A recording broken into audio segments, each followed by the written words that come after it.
Әдем болып қайда шықтың жан? Кеше бір кісімен жолыққам. Жұмысқа қабылдаймын дейді. Сомен көрсем. О, күшті жаңалық қой. Бірақ кеше бұл жайлы айтпадың ғой маған. Салтанат, біріншіден, ол мен жұмысқа қабылдай ма, қабылдамай ма белгісіз. Екіншіден, мен әрбір басқан қадам саған айтуға міндетті емеспін. Айдос, не болды саған? Жай сұрап жатырмын ғой. 2 күннен бері бір түрлі болып жүрсің. Ашулысың ғой. Диплом қайда менің? Қазір.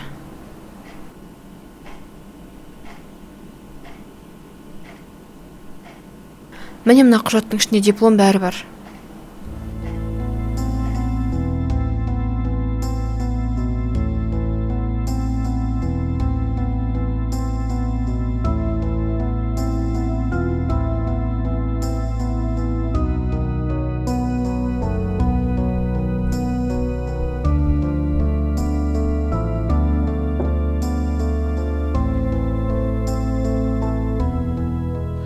Анашым, ана тамағыңызды дайындап қойдым. Біраздан соң ішіп алыңыз, жарай ма? Сосын жанында 2 таблетка тұр. Тамақтан кейін оны да ішіңіз, ұмыт көтпеңіз. Егер дәріні уақытылы ішпесеңіз, оның әсері болмай қалады. Мен жұмысқа кеттім. Бағланжан, менің ақылымды тыңдасаң, самалмен қайта қосылғаным дұрыс шырағым. Анашым, осы әңгімені қозғамай қойғыш деп өтініп айтып едім ғой сізден.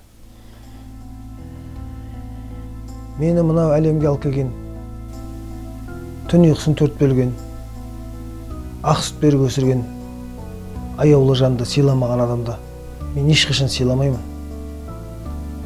Алдағы күннің не боларын бір Алладан басқа ешкім білмейді. Мен ешкімге жамандық тілемеймін, бірақ оның да осындай жағдайға ұшырамайтынына кепілдік жоқ. Кез келген жақсылықтың да, жамандықтың да, пайданың да, зияның да Құдай тарапынан қайтарымы болады. Әр пенде неге лайықты, соның өтемін алады. Сондықтан анашым, бұл әңгімені қозғамай қойғыш, өтініш сізден. Әр нәрсені бір ойлап, күйкеңізді шығарта бермеңіз. Жарайды, мен кеттім жұмысқа.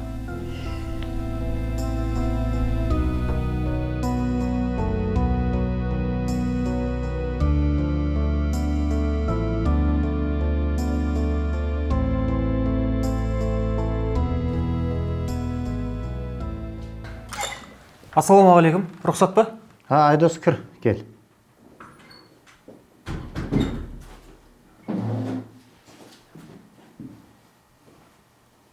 Құжаттарын бәрін алып келдің ба? Аға, алып келдім.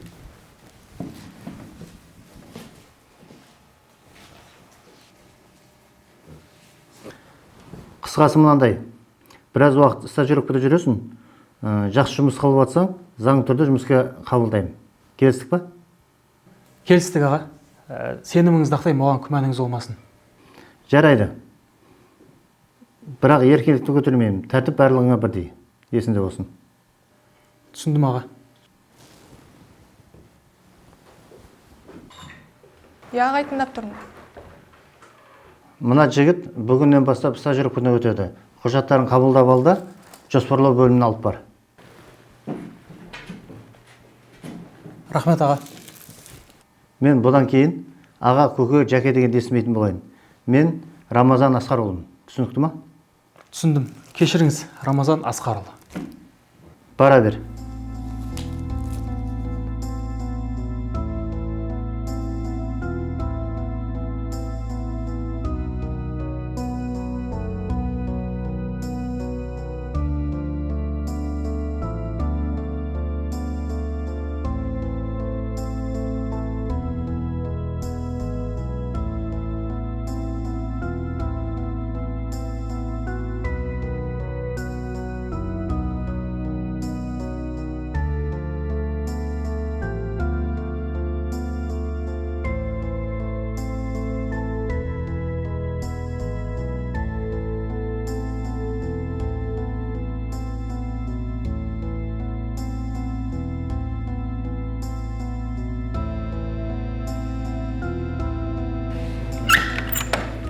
Мам. Қалайсыз? Жақсымын, жан. Өздерің қалайсыңдар? Жақсы. Көңіл күйіңіз қалай? Дұрысталайын дедіңіз ба? кешегіден әлде қайта жақсымын қызым. Жаным, сол универден шыға салып бірден сізге ұшып келдім ғой. Сағынып кеттім сізді. Жаным, сол мен де қатты сағындым. Айтпақшы мам, алдында сізге көмектескен жігіт бар ғой. Соны папам өз фирмасына жұмысқа алыпты. Жақсы болған екен. Сол жігітті арнайы үйге шақырып, алғысымызды айтуымыз керек. Ауруханадан шыққан соң, отбасы болса, отбасымен, келіншегімен, бала шағасымен үйге шақырайық. Мам, ол бойдағы екен. Солай ма? Қалай болғанда да жақсы жігіт екені көрініп тұр. Жүзі жылы, жақсы жігіт. Сіз де солай ойлайсыз ба? Иә. Сен неғып жыртың етіп отырсың, Жай, ештеңе. Осы қызды ма? Байқа қызым. Жақсылап танып білмей жатып, жылт еткен сезімнің жетегінен еріп кете беруге болмайды. Сезім деген қалай лап етіп тұтанса, солай тез сөніп қалуы мүмкін. Бір көргеннен ғашық болу деген көбіне алдамшы келеді. Байқа қызым. Мам, қойыңызшы. Папам үнемі айтады ғой. Мамаң маған бір көргеннен ғашық болып қалған әлі күнге дейін жанымда жүр деп. Қойшы папаңды. Ол маған ғашық болған ба? Мен оған ба?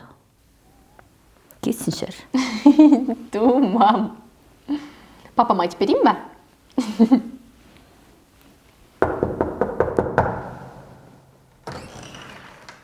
Ассалаумағалейкум.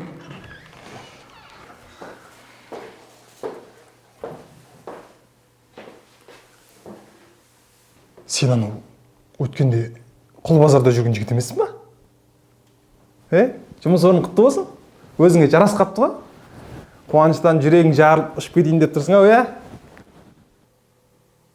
Қайдағы құл базар? Мен саған құрылыс компаниясының жоспарлау бөлімінің маманымын. Ой, ұрмай не дейді? Қандай жұмыс істейтінде жаттап апты уже? Базар жоқ. Не? Айтпақшы, сіздің жұмыс істеп атқаныңызға қанша жыл болды? Бүгін бірінші күн. Бірақ көп ұзамай қызметте жоғарылайтыныма сенімдімін. Оған білімім де жетеді. Ал сен қазірден бастап ара қашықты ұстағаның жөн болар. Не деген сөздерің ау? Сізден жұмысқа келмей жатып, бәріміз жұмыстан шығар жермейміз бе әйтеуір?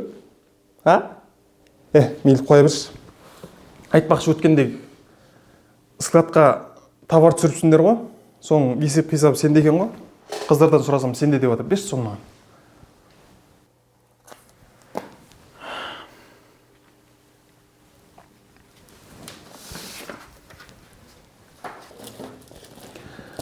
Болды. Түсінікті. Рахмет.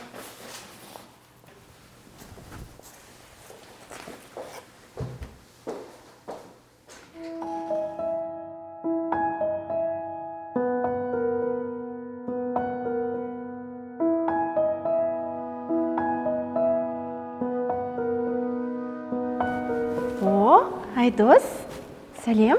Саламатсыз ба? Қалыңыз қалай? Жақсы айналайын, өзің қалайсың? Бәрі дұрыс па? Иә, бәрі дұрыс қой. Сен біздің компанияға жұмысқа алды деп естім. Жұмысқа шықтың ба, не қылдың? Бүгін бірінші күн. Рамазандағы стажировкадан өтесің деді. Енді Рамазанға үмітін ақтап, сол университетте алған барлық білімді осы компанияның дамуына үлесімді қоссам деп отырмын. Ниетіңе жет айналайын.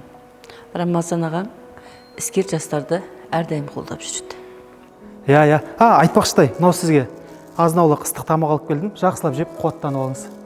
Ой, құдай, қоя бермедің ба? Тамақтың неше түрін жеп жатырмыз. Жоқ, бәрі дұрыс. Егер қандай да бір көмек керек болса, тікелей өзіме хабарласа беріңіз. Қолымнан келгенше көмектесуге тырысамын ғой. Жарайды онда, мен жүре берейін. Мам, мен де қайтайын, Айдос, егер уақытың болса мені шығарып салсаң? Әрине. Жарайды, үйге ертерек қайт. Папаңның тамағын бер. Жарайды.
алып салғаныңа рахмет. Үйге дейін апармай-ақ қой, папам көріп қояды. Сау бол. Сау бол. Бәлкім ертең жұмыстан кейін көрісерміз. Көреміз.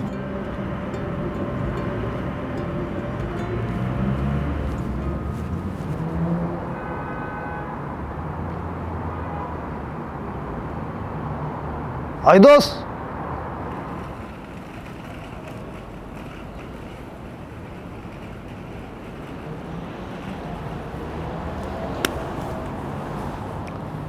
Бағлан, сен мұнда не істеп жүрсің?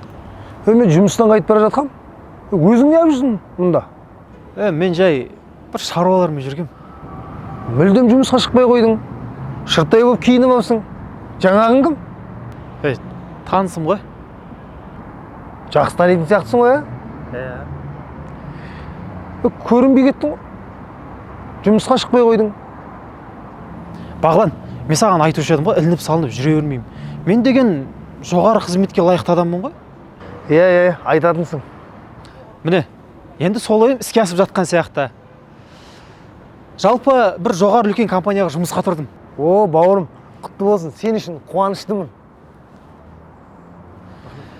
Сондықтан мен болашағым үлкен. Егер мен болашағымда барлығы жақсы болса, бәлкім саған да көмек тиіп қалар. Енді білмеймін. Солай шығар. Солай. Жалпы менің жоғары қызметкер болуыма, бірақ сен ешқандай кедергің тимеу керек. Не айтып тұрсың?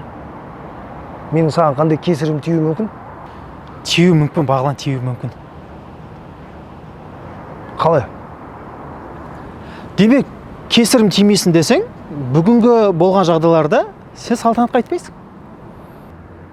Не?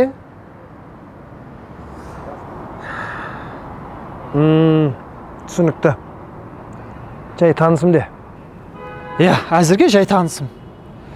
Өзің де білесің, қазіргі заманда өздігімен ештеңе келмейді. Сондықтан да қандай жолмен болсын, әрекет жасап қалу керек.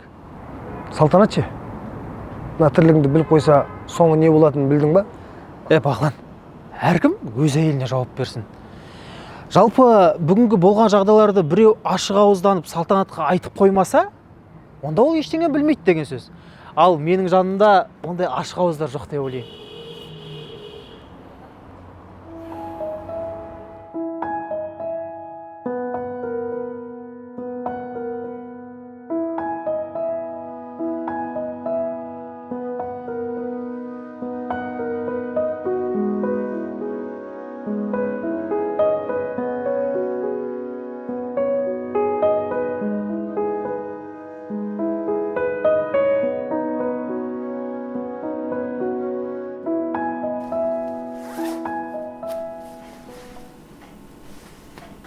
Айдос, неге кешіп кеттің? Уайымдадым ғой. Уайымдаған нес? Не, мен жау жеп қояма? Ерігіп жүрген жоқпыз, айналайын. Енді өзің звондасам алмайсың. Бұлай кешікпейтін едің ғой. Жұмыста жүрмін.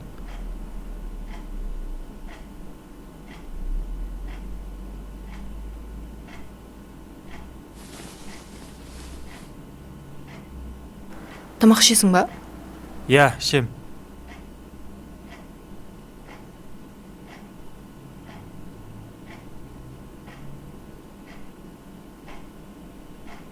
Айтпақшы, кеше бір жұмысқа шақырып жатыр дедің ғой. Бардың ба? Қабылдады ма? Әрине қабылдайды. Мен сияқты қызыл дипломы бар жоғары білімді экономистті кім жіберіп алғысы келеді? Құтты болсын. Қандай жұмысқа тұрдың? Бір үлкен құрылыс компаниясында. Құжаттар жоспарлау бөлімінде, бірақ әзірге стажировкада жүрем. Жаң, құтты болсын. Сен үшін өте қуаныштымын. Айтпақшы, бүгін жұмыста бір қызық оқиға болды ғой. Бір кісі келеді прическа жасатуға. Бір кезде... Қойшы. Қайдағы бір жұмысыңды әлде қандай қылмай қойшы. Әркімнің тырнағын шұқылап бояған сен де жұмыс істейсің ба? Болды, мен кеттім, шаршадым. Таңертең маған ерте тұру керек.